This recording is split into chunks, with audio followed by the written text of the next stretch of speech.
Good morning. Taker सरांची नक्कल पाहून मलाही असं वाटलं की आपणही नकला करायला पाहिजे. तर सर्व विद्यार्थ्यांना हा जो इव्हेंट आहे ना, हा एक खूप सुंदर आणि सोपा इव्हेंट आहे. नक्कल करण्यासाठी तुम्ही बराक ओबामा किंवा डोनाल्ड ट्रम्प ओके किंवा यापेक्षा मोठ्या व्यक्तीची निवड करायची गरज नाही. आपण सोप्या सोप्या व्यक्तीची निवड करू शकतो. जसं मी पण तुमच्या वयाचा असताना नक्कल करायचो. माझ्या नकलेची सुरुवात माझ्या वर्गमित्रापासून झाली. माझा वर्गमित्र ज्याचं नाव शंकर होतं, त्याला 8 बहिणी होत्या आणि तो एकटाच भाऊ होता. सदोदित मुलीमध्ये राहून राहून त्याचा आवाज आणि टोन मुलीसारखी झाली होती आणि तो बोलताना नेहमी असं थोडंसं वेगळं, आम्हा मुलांपेक्षा वेगळी टोन असायची त्याची आणि मला ती भावली. आयुष्यात पहिल्यांदा मी शंकरची नक्कल केली, माझ्या वर्गमित्राची. शंकर मला काय म्हणायचा, ए गिर्री तू कुठं चाललायस. आणि मग त्याचं बोलणं ऐकून ऐकून मी त्याच्याशी त्याच टोन मध्ये बोलायला लागलो. मी पण त्याला म्हणायचो, ए शंकर तू कुठं चाललायस सांगते.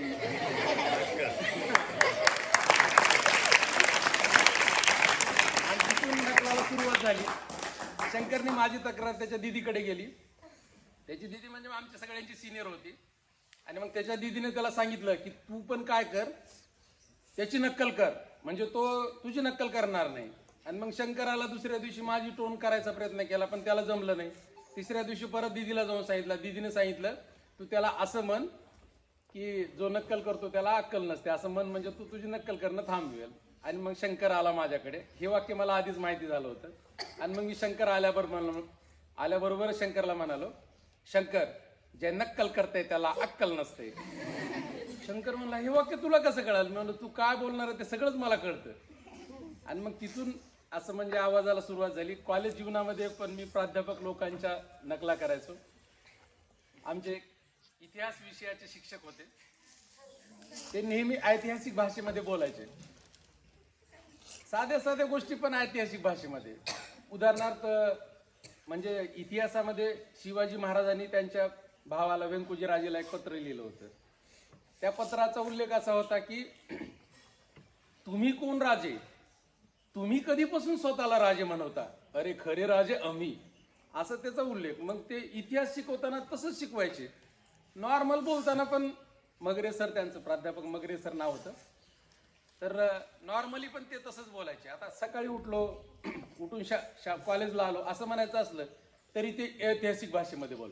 आज सकाळी आम्ही लवकर उठलो, आमचा सौभाग्यवतीने आम्हाला चहा करून दिली आणि चहा पिण्यामध्ये आम्ही एवढे मग्न झालो की आम्हाला वेळेचं भानच राहिलं नाही आणि कॉलेजला येता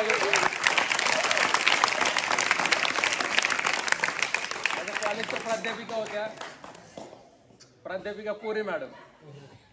त्या एचओडी होत्या भूगोलाच्या आणि त्यांच्या सेवकाचं नाव तलवारे होतं.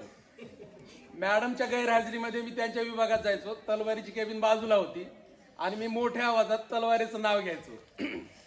जसं की आता येईल माहित नाही, पण असं एवढं अॅक्युरेट नाव घ्यायचं त्याचं की तलवारी पळतच यायचा दर वेळेला. मॅडम म्हणायचं, मी दिसायचो आणि मग आम्ही मोठ्यानं हसायचो. आणि तो म्हणायचा की असं नका करत जाऊ, एक दिवस मॅडम मला म्हणतील तलवारी आणि मी मॅडमला म्हणायचं जा तिकडं, ओके, आणि माझी नोकरी जाईल असं म्हणायचा. तर असे विविध प्रसंग असायचे. त्याच्यानंतर मला असं वाटते की तिरंगा चित्रपटामध्ये जे राजकुमारची भूमिका आहे त्यांचा तो जो डायलॉग आहे, जानी हम वो लोग नहीं जो कुत्तों के पीछे भागते हैं, हम वो लोग हैं जिनके पीछे कुत्ते भागते हैं. परत त्या चित्रपटामधला आणखी एक कलाकार आहे नाना पाटेकर. त्यांचे पण डायलॉग म्हणजे कॉपी करण्यासाठी खूप सोपे आहेत. तर जसं की त्यांचा कुठला डायलॉग आहे त्या चित्रपटामध्ये, क्रांतीवीर नाही, तिरंगामध्ये, प्रलयनाथ मेरे घर पे कुत्तों को भोगने की इजाजत नाही. गेंडा स्वामीचा आवाज आहे. मग नाना पाटेकरचा आवाज खालून, नाना पाटेकर, ये कुत्तों की आवाज नहीं है, ये शेर की दहाड़ है, नहीं सुनेगा तो नीचे देख. अशा प्रकारे आपण कुणाची पण इमिटेशन करू शकतो. जसं आपल्या आजूबाजूला पण काही लोक आहेत, ए शांत बसा रे सर्व. आता कळालं असेल तुम्हाला, थोडी ऍक्युरेट आली पण ए आठवीचे सरळ बघा, पुढे बघा. कळालं असेल, तुम्ही तिकडेच बघत आहात. तर आपल्या आजूबाजूला पण असे लोक आहेत त्यांचं आपण सहजपणे इमिटेशन करू शकतो. इमिटेशन करण्यासाठी त्या व्यक्तीचं कीन ऑब्झर्वेशन पाहिजे. माझी अशी इच्छा आहे की नकला करण्यासाठी बाहेर जायची गरज नाही. ओके, कारण नुसतं भाई और बहनो असंही जर म्हणलं लोकाला लगे कळतात. देखो भैया ये कैसा है, इधर से आलू डाला उधर से सोना निकला. कळालं नाही कळालं? अशा प्रकारे आपल्या आजूबाजूला असे अनेक पात्र असतात ज्याची आपण सहज कॉपी करू शकतो. तर आम्हाला सुद्धा तुम्ही सोडू नये अशी आमची इच्छा आहे. जास्तीत जास्त शिक्षकाचे, उदाहरणार्थ गणित शिकवत असताना गडवे सराची एक टेक्निक असते, परत विज्ञान शिकवताना भिंगोले सरांची एक टेक्निक असते. त्या टेक्निकमध्ये थोडंसं जर तुम्ही, आता भूगोलाचे शिक्षक आहेत, ओके, आता काही काही टेक्निक असतात. जसं माझे भूगोलाचे शिक्षक होते, त्यांची एक सवय होती, नेहमी पृथ्वी गोल दाखवताना असं दाखवायचे, हा पृथ्वी गोल. बरं म्हणायचं कुठं पृथ्वी दिसते, पण ती त्यांची सवय होती, हा पृथ्वी गोल आहे, आपण जेवढेच्या जवळ जाऊ. नुसतं असं जरी ऍक्शन केलं ना मुलं हसतात. ओके, तसं आमच्या काही टेक्निक्स आहेत, ट्रिक्स असतात ज्या आम्ही वारंवार वापरत असतो. तर ते गुण जरी तुम्ही इथून प्रदर्शित केलात की आपले मुख्याध्यापक साहेब ते बोलतात कमी आणि हावभाव जास्त करतात. त्याच्यामुळे त्यांची जर एखाद्याला ऍक्टिंग करायची असेल तर खूप सोपं आहे. फक्त काय करायचं, ऍक्टिंग करायची, कमी बोलायचं आणि हातवारी जास्त करायचं. ओळखू येतं लगे हेड मास्टर साहेब. तर हा इव्हेंट सगळ्यांनी म्हणजे आम्हा सर्व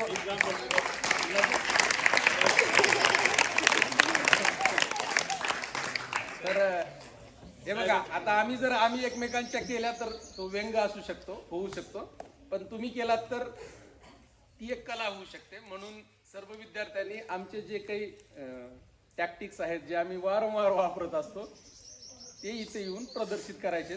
तुम्हाला प्रोत्साहित करण्यासाठी मी हा वेळ घेतला, सरांनी मला वेळ दिला, त्याबद्दल थँक्यू, धन्यवाद. एकच राहिलं, आमच्या बाजूला एक मॅडम राहायच्या, त्या माझ्या काकूच्या मैत्रीण होत्या. त्या नेहमी काकूकडे यायच्या. त्यांचं नाव घेतल्याशिवाय कसं आहे, माझी नक्कलच पूर्ण होत नाही. त्या कोणत्याही गोष्टीला छानपैकी म्हणायच्या. एक दिवशी तर हाईट झाली, त्या माझ्या काकूला म्हणल्या, गिरीबाई चला की आपण छानपैकी संडासला जाऊ.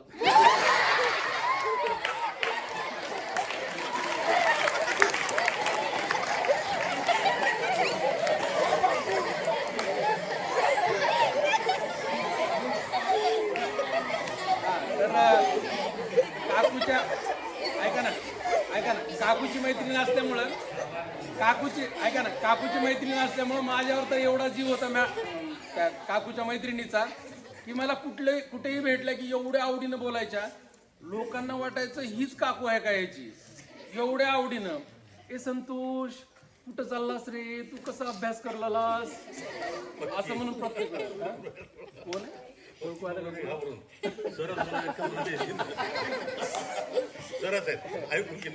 आणि राग आल्याच्या नंतर त्या कधी कधी उद्विग्न पण व्हायच्या आणि डायरेक्ट असं समोरच्याला शिवाय द्यायच्या. एकदा असंच काहीतरी प्रसंग झाला होता, तर त्यांनी सांगितलं की दुराळा झाला हे खेळाच्या, हे कडू समोरशी मलाच काय करायचं.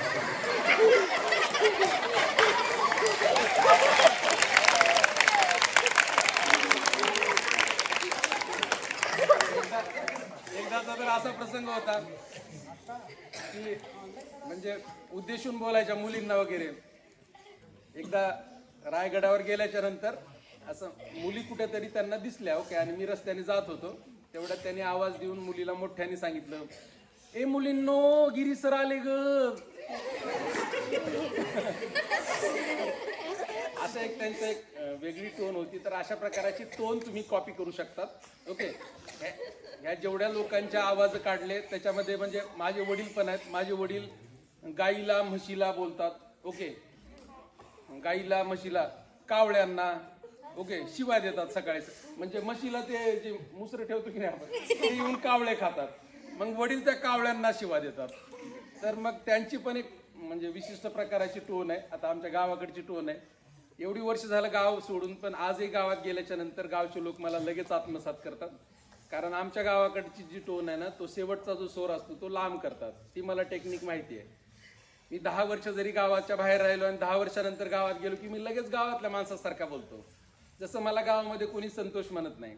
शेवटचा स्वर लांब करतात. संतोष असं म्हणतात. आमच्या गावाला कुठं चालला आमदेच नाही गेलो काय नाही. अहमदपूरला जाऊ तुम्ही. बरं बरं आलते की मी अहमदपूरला.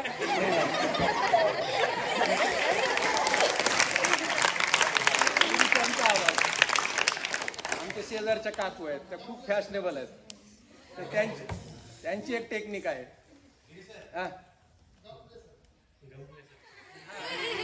आता आपल्या शाळेचे अरे मास्टर गुरु तो यही है. सॉरी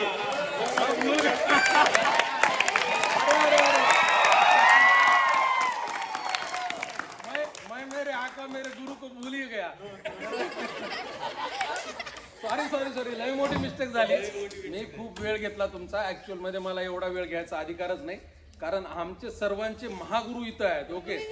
तर मी या ठिकाणी अधिक वेळ न घेता आणि तुमच्यामधली आणि आमच्या महागुरु मधली दरी एकदम कमी करून या स्टेजवर आमंत्रित करतो आदरणीय लवराळे सरांना.